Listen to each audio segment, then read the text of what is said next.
Hello, Araxians, and welcome to PlanetSide 2's first sneak peeks. I'm Margaret Crown, and I'm going to be interviewing Tom Schenck today. He's a senior programmer here at Sony Online Entertainment, so follow me. So, what do you do for Sony, Tom? As senior engineer, I'm kind of responsible for a lot of different things. Mostly what I've been doing lately is optimization and some of the projectile physics. Awesome. Well, we have a lot of questions from players, but I was just wondering, what is your day-to-day kind of general task? I know obviously there's things that happen in design that sometimes just fires happen and you're not always able to do what your daily tasks are, but generally what do you do? A lot of the day is spent just looking at bugs and trying to keep up with the kinds of things that are slowing the game down. And so I spend a lot of time doing profiling, using some of our in-studio tools and in-game tools to try and see what things are making the game slow, what things make the game fast. Wolf Van Berg at Wolf Van Berg on Twitter has asked, Tom, is it true you're actually my biggest fan? My lawyers advised me not to answer that until the restraining order is solved. Nice. And Anam, which is a fan that we've had asking a lot of questions, is pretty awesome. He's asking, what kind of programming fun practice do you do before landing a programming job? Actually, what I did when I was looking for work, I was looking around at different things and just making my own games. And so I actually got a couple of computers, like an old color computer and an Apple II, and I was making games for the neighborhood kids, actually. A couple of 3D maze games and some shooting games and stuff. And so that's kind of what I did. And it actually led directly to me getting a job in the industry. Wow, that's kind of awesome. Do you have those still up? Could players actually play them right now? Actually, I didn't have a disk drive or a tape drive, and so I wrote them and left the computer on, and then I shut them off and had to write them from scratch every day. Wow, that's pretty insane. So how did you get your job? How did that go from making just fun games for your neighborhood into actually getting a job and landing one at SOE? Or did you work at another company before? I've actually worked at quite a few companies over the years, but my first job actually was with John Smedley. I actually answered an ad in the paper. Back when ads were the big thing, It was quite a while, 1990, folks, and just kind of went from there. I actually got the interview was pretty quick. He saw what I did, knew I did my stuff right, and that's what it went from there. Did a lot of games with him, and then moved on to other projects. Wow. So how many years is that in the industry then? That'd be 22 years ago I made my first game. Wow, that's a really long time. That's pretty awesome. DX11 version of PS2 has been a hot issue. Would DX11 solve any of the problems in PS2? Is it feasible to do? This is from Radioactive Lobster. DX11 is brought up a lot. People often think that it's some magic formula that's going to make everything go fast. And there's a lot of things about DX11 that are better and would allow a whole bunch of things to happen that don't happen now easily. But as far as performance goes, DX11 does multi-threading stuff, and people hear that a lot because they're concerned about our multi-threading performance. And it's not a magic formula, and it's really not the reason we're slow in the first place. So it would not be the major solution. When will we get PhysX? And this is from Total Recoil Outfit, which we've had on Friday Night Ops before. PhysX is actually in the game right now, and this is kind of a bit of confusion people have. PhysX actually runs all the vehicles and a lot of the other stuff, bullet collision and things like that. And so PhysX is always running on the CPU. What the checkbox does, what PhysX people are asking about, is PhysX on all the cool particle effects. And those are on the way, but we're still working on some stability problems, and they're still making it a little bit slow, and we don't want to make the game slow or unstable. For sure. I think our major concern is always performance, and we're always trying to make it better and better. But I do have to say that when you do get to put the PhysX stuff on, it looks so awesome. It's amazing. It's beautiful. And I don't know, I just love just spamming my Metacule. Sir Malad, who's actually Malad on the Twitters, and he asks, what is the speed of an unladen swallow? I think you have a friend here that's trying to troll you. I'd have to ask if that's an African or a European swallow. Nice. All right. We're on to the next question, which is, please speak about optimization and how it relates to the dynamic rendering system. What optimizations can be made to improve it? And this is from Quantum Mechanic, which is actually green_Brian on Twitter. There's a lot of things that go into the rendering thing people talk about a lot. It's not strictly a rendering distance. There's a lot of things the server does to calculate who's important and around you and so forth. During beta, we had some issues. We had to work on server performance, and we've also had to work on client performance and network performance. And so over the time that we've been doing this, people have gotten confused about what actually the problems are. In the past, it was a lot of network issues and server issues. Most of those are taken care of. And now it's just on to client performance and trying to get large numbers of people on the screen reliably for everybody. We don't want to really make it so that the lower end machines can't do the same thing the higher end machines can for any cost. That's just not fair to people. Yeah, I think that's something that we've tried to explain to players, and to kind of dumb things down a bit is basically if we allow higher end machines to render more players, then they have an advantage over players who have low end PCs who are unable to see all those players. So they're like, how did they see me and I didn't see them? And that's really unfair. And I also think that this has been something that people keep bringing up, which is rendering distance. And so this kind of ties hand in hand within that. Absolutely, yeah. I mean, rendering distance is definitely a big thing for people who want to see far, but when you're in a big battle, it's not that important. It's more important to make sure that you're just not getting shot by the wrong people. Indeed. For our next question, let's look at this. This is from Mark at Mark's a bad, I guess you can figure out what the next word is that starts with A. And he says, can we get tracers or more visible rounds on lower graphics? You can, but what you have to do is you have to set your settings so that happens. Tracers are controlled by particle and effects settings, and so you can set everything to low and then turn those back up, and it should help you out. You should be able to see more. All right, and if you don't know how to do that, you just hit escape when you get into the game, and the settings are down in the bottom right-hand corner. It's a little gear, and then it'll bring it up. It'll be the first tab, which is graphics, and then right there you'll be able to set those. All right, and now our next question here is from Martin D. at Nitram London 100. These are going to get creative, I think. At some point, I'm not going to be able to read them.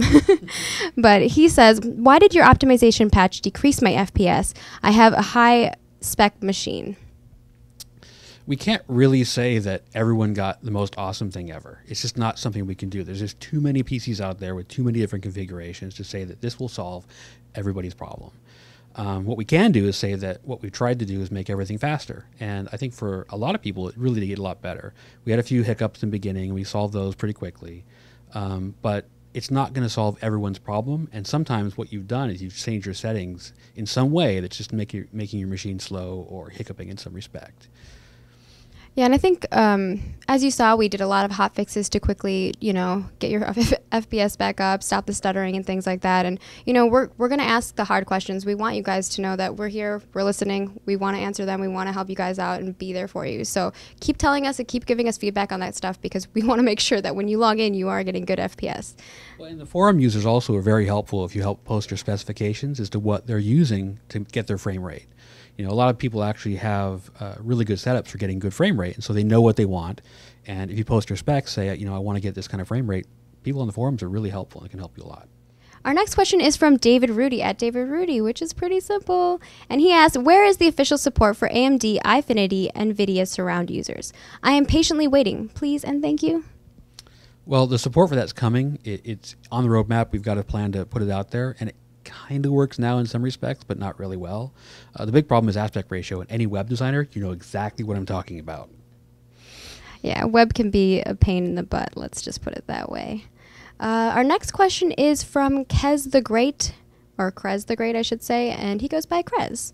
And he asks, why is it that my GTX 670 FTW underperforms a GTX 560 Ti? My buddy constantly gets better FPS than me, and our CPU is equal. The interesting thing there is that it's not necessarily the graphics card. Sometimes it's the settings that the users are using. Sometimes it's power saving settings that go on. Having equal CPUs hopefully will equal it out. But there's not really any one thing I can say to say that I will fix your problem, unless I actually look at your machine and look at all the stats that are out there. For the most part, both those cards are great cards, and making sure you're using exactly the same settings to do some nice A/B testing is the hard thing. Our game is so large that your FPS varies just in moving around the world so much. It's really hard to get a good baseline for any kind of performance testing. So what can he do to kind of help us get better feedback from him? So where can he go to post his specs and kind of explain the situation that he's having that would help you better fix the situation that he's feeling that he has? Well, the first thing, again, is to look through the forums for some of the posts people have put about their systems and how it works. But another thing to do is just remember that a lot of the settings on there are in graphics tab because they're for your graphics card. And they don't really affect a lot on the CPU. The shadows and a couple other ones also do, and you'll see some of that stuff on the forums. We've talked about that specifically. But another thing to worry about is what kind of performance mode your system is running in. A lot of the times people set their graphics settings to low, and what that means is you're losing a lot of power that the graphics can do by simply telling it not to do anything at all. And that makes the game actually run kind of hiccupy and slow. And so what you want to do if you have a great card, and those are all pretty good cards, is to turn your graphics settings back up. And we tell this to people a lot, but people just, are ingrained. They have the idea that they have to turn everything down to try and make things fast. And in this case, your CPU is probably the limiting factor. It's unfortunate, but that's where we are. So our camera guy back there, who doesn't get enough credit, Spencer, actually had a question about the rendering as well. He was asking particularly about the rendering quality setting that you can do in our game. And he was wondering, what does that do? What render quality does is it gives you the ability to use the resolution you specify as your UI resolution, and then change what the game renders as well, a number of pixels. And so if you have a lower end card, you can reduce that to maybe 85 or 70%, depending on what you want to do. Or you can go actually higher using the INI file settings, and there's more stuff on the forums about that, to get super sampling, which is a better way of getting anti-aliasing, actually. I don't know if you can really talk about this in particular, but a lot of people have been asking about this, and I didn't really get any Twitter questions about this, but they have been asking about the INI file in general. Are they allowed to kind of edit that? And is there a way that they can figure out what each of those things mean? I'm working actually on trying to make it easier for people to understand and come up with some sort of system, or at least a document that shows what some of these settings do. It is very confusing to get in there. We ask you not to do it unless you really think about it, because you can really do some interesting things, let's say. But the user options INI file is fine to edit. Everything in there is editable in game, except for a couple of minor things. And for the most part, there's nothing in there you can do to really affect the game. All right, awesome. And do we have any ideas on actually implementing some of those in game so that they can change them to those settings? Because there's some settings that people have been tweaking, but they're not sure if that's okay because it's not actually available in game yet. What that generally means, if you don't see a UI element for it, that means it's not stable, and if you make your game crash, it's your fault. All right, awesome. So what we suggest too is if you do kind of mess it up, to make sure you delete the file, and it'll be remade. So here's the next thing, and this is from Mick, and he is at Cogs Sandwheels, and his question is, how exactly is threading handled in Forge Lite? Is there still a lot of performance to be gained on CPU optimization? Well, we can't talk about threading because that's kind of talking about the internals of the engine. But what we can talk about is we have a lot of room available to us to get optimizations out there. The reason it's not as far along as we'd like is because it's just not stable in some cases. And we've done some changes to try and make things really fast. But if you're really fast and then crash every 10 minutes, you're really not going to have a good time. And so we had to roll some of those things back and hold them back a little bit until we get them more stable. And we're still working on that. And there's a lot of room for us to go forward, especially with the 4, 6, and 8 core machines. There's still some room to get those people a little faster frame rate. Yeah, come on. Give me faster frame rate. Yeah. All right, and now we have Christopher Larson at Clown Phoenix, and he's asking us, how is programming for Forge Lite been compared to other game engines you've worked on? It's one of the few that I've actually worked on as a whole engine. Most of the time I write my own engines, and since I've been doing it for so long, I've written a lot of engines. The few that I have used that have been prepackaged, though, the issue I've had with them is most of those are really specific to that kind of game. And there's a couple of them out there, and each of them is usually developed for a specific game in mind, and then trying to make something that's not quite that game is just a huge amount of work. And the couple of times I've worked on other engines, I've run into that problem. But Forge Lite is nice because it gives you a really good option for moving out and getting a large world with a lot of things going on, much more so than any other engine I've worked on. Yeah, I think that's something that we've been really trying to do and hone in on in SOE, is that we want to make things that we can move over to other games and kind of progress other games that, you know, maybe aren't the new thing, but they still get the new things that, you know, the new whistles and bells and stuff like that.